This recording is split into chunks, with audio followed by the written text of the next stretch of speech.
Dear students, today we can discuss the measurement of price elasticity of demand. Okay, so there are various methods by which we can measure the price elasticity of demand.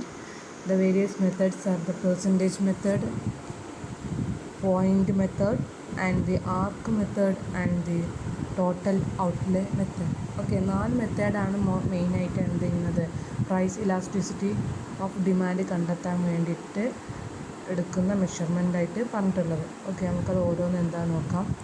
First one point method ഉണ്ട്. Okay, point method എന്ന് പറഞ്ഞിട്ടുണ്ടെങ്കിൽ എന്താണ്, it is a geometrical method for measuring elasticity at a point demand curve. അതുപോലെ തന്നെ this method also developed by ആരാണ്, നമ്മുടെ മാർഷാലാണ്. Economist ആയിട്ടുള്ള Alfred മാർഷലാണ് ഈ ജോമെട്രിക് പോയിൻ്റ് മെത്തേഡ് കോൺട്രിബ്യൂട്ട് ചെയ്തിട്ടുള്ളത്, കൊണ്ടുവന്നിട്ടുള്ളത്. So this is use to a measure of change in quantity demanded in response to very small changes in the price.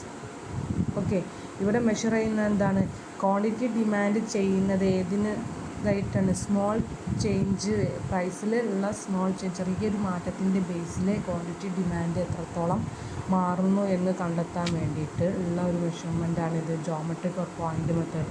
So the certain point. Okay, so this method is help to measuring a small changes in price at a certain point. ഒരു ചെറിയ variation പ്രൈസിലുണ്ടായാൽ അത് നമുക്ക് എന്ത് ചെയ്യാം, ഒരു point രൂപത്തിൽ ഇത് ഗ്രാഫിൽ കാണിക്കുന്നതാണ് പറഞ്ഞിട്ടുള്ളത്. So the elasticity is computed as a single point on the curve for a infinity small changes in the price in point elasticity.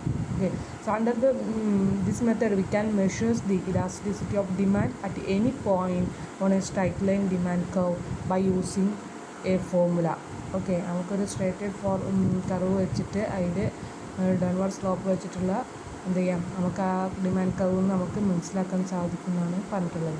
അത് കണ്ടെത്താൻ വേണ്ടിയിട്ട് ഒരു ഇക്വേഷൻ ഉണ്ട്, lower section of the demand curve divided by upper section of the demand curve.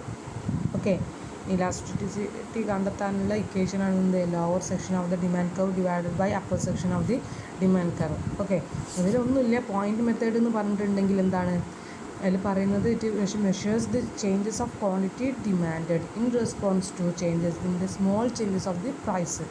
ചെറിയ പ്രൈസിലുള്ള വ്യത്യാസത്തിന് നമ്മൾ quantity ഡിമാൻഡിൽ എങ്ങനെയൊക്കെ effect ചെയ്യുന്നത് പോയിൻ്റ് ആയിട്ട് കാണിക്കുന്നതിനാണ് ഞാൻ മുൻപ് പറഞ്ഞത് ജോമെട്രിക് മെത്തേഡ് എന്ന് പറഞ്ഞിട്ടുള്ളത്. ഓക്കെ, ഇനി അതിന് പേഴ്സൻറ്റേജ് മെത്തേഡ് ഉണ്ട്. പേഴ്സൻറ്റേജ് മെത്തേഡ് എന്ന് പറഞ്ഞിട്ടുണ്ടെങ്കിൽ under this method the elasticity of demand is measured by a ratio between the proportionate or percentage change in the quantity demanded. Okay, and proportionate or percentage change in the price. ഇവിടെ പറയുന്നത് എന്താണ് ഇവിടെ relationship കാണിക്കുന്നത്, proportionate change in quantity demand due to proportionate change in the price. എത്രത്തോളം പ്രൈസിൻ്റെ പെർസെൻറ്റേജിൽ നിന്ന് എത്രത്തോളം ഇതിൽ ക്വാണ്ടിറ്റി ഡിമാൻഡിൽ മാറ്റം വരുന്നുണ്ടെന്ന് കാണിക്കുന്നതാണ് ഏതൊന്ന് മെത്തേഡ്, പെർസെൻറ്റേജ് മെത്തേഡ്. ഓക്കെ, ഇവിടെ ഇലാസ്റ്റിസിറ്റി കാണാനുള്ള ഇക്വേഷനായിട്ട് പറഞ്ഞിട്ടുള്ളത് proportionate change in quantity demanded divided by proportionate change in price. അതാണ് ഇവിടെ ഇലാസ്റ്റിസിറ്റി കാണുന്നത്. ഓക്കെ, ഇനി അടുത്ത മെത്തേഡാണ് ആർക്ക് മെത്തേഡ്. ഓക്കെ, ആർക്ക് മെത്തേഡിൽ പറഞ്ഞിട്ടുള്ളത് the point method is applicable only when there is a minute changes in the price of demand. അല്ലേ, നമ്മൾ പോയിൻ്റ് മെത്തേഡിൽ എന്തായിരുന്നു പറഞ്ഞിട്ടുള്ളത്, ചെറിയ മൈന്യൂട്ട് സ്മോൾ ചേഞ്ചസ് ഉള്ളതൊക്കെ ഡിമാൻഡിൽ എങ്ങനെയൊക്കെ വേരിയേഷൻ കാണിക്കുന്നു എന്നുള്ളത് മെഷർ ചെയ്യുന്നതാണ് ഇത് point method or geometric method എന്ന് പറഞ്ഞിട്ടുണ്ടെങ്കിൽ.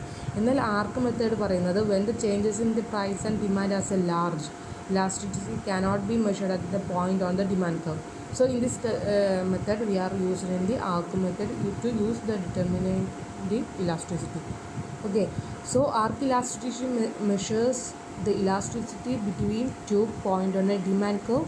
It is measures the average elasticity. Okay, so according to a Waston, an economist is Waston, and he defined as arc method means it is elasticity at the midpoint of an arc demand curve. Okay, arc demand കർവിൻ്റെ mid പോയിൻറ്റിലാണ് ഏത് elasticity വരുന്നതെന്നാണ് പറഞ്ഞിട്ടുള്ളത്. ഇത് convex option രൂപത്തിൽ ഒരു curve ഉണ്ടാവും, അതിൻ്റെ mid പോയിന്റിലാണ്. അതൊക്കെ ഞാൻ നോട്ട്സ് ഇടാക്കുന്നു, നോക്കുക. ആർക്ക് മെത്തേഡ് പറഞ്ഞിട്ടുള്ളത്, നമ്മൾ പോയിൻ്റ് മെത്തേഡ് പറഞ്ഞാൽ സ്മോൾ ചേഞ്ചസിൽ പ്രൈസിൽ വ്യത്യാസം വരുന്നാൽ അതെങ്ങനെ മെഷർ ചെയ്യുന്നതാണ് ആർക്ക് മെത്തേഡ്, ജോമെട്രിക് മെത്തേഡ് പറഞ്ഞിട്ടുള്ളത്. എന്നാൽ ആർക്ക് മെത്തേഡ് പറയുന്നത് ലാർജ് ചേഞ്ചസ് ആണെന്നുണ്ടെങ്കിൽ അതെങ്ങനെ മെഷർ ചെയ്യും എന്നുള്ളതാണ് ഏതിൽ പറയുന്നത്, ആർക്ക് മെത്തേഡിൽ പറഞ്ഞിട്ടുള്ളത്. Okay, so it measures the changes of quantity demanded in response to very high അല്ലെങ്കിൽ very large change in the പ്രൈസിലുള്ള വ്യത്യാസത്തിൽ, വലിയ വ്യത്യാസത്തിൽ എങ്ങനെ ഡിമാൻഡ് മാറുന്നു എന്ന് മെഷർ ചെയ്യുന്നതാണ് ആർക്ക് മെത്തേഡ് എന്ന് പറഞ്ഞിട്ടുണ്ടെങ്കിൽ. Okay, then the total outlay method ഉണ്ട്, അല്ലെങ്കിൽ ഔട്ട്ലൈ മെത്തേഡിനെ എക്സ്പെൻഡിച്ചർ മെത്തേഡ് എന്നും പറയും. Okay, this method is developed by the Alfred Marshall. And under this method, the elasticity is measured by estimating the changes in the total expenditure as a result of changes in the price and the quantity demanded. Okay, ഇവിടെ measure ചെയ്യുന്നത് എന്താണ്, estimating the changes of total എക്സ്പെൻഡിച്ചറുമായിട്ടാണ്, അതുപോലെ total ഡിമാൻഡായിട്ടാണ് എന്ത് ചെയ്യുന്നത്, compare ചെയ്യുന്നത്.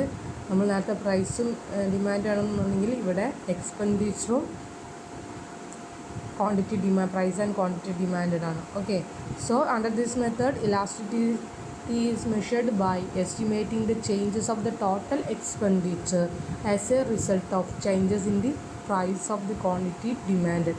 എക്സ്പെൻഡിച്ചറിലെ മാറ്റം price and quantity ഡിമാൻഡിൽ എങ്ങനെയൊക്കെ മാറുന്നുള്ളതാണ് എക്സ്പെൻഡിച്ചർ ഓർ ഔട്ട്ലേ മെത്തേഡ് പറയുന്നത്.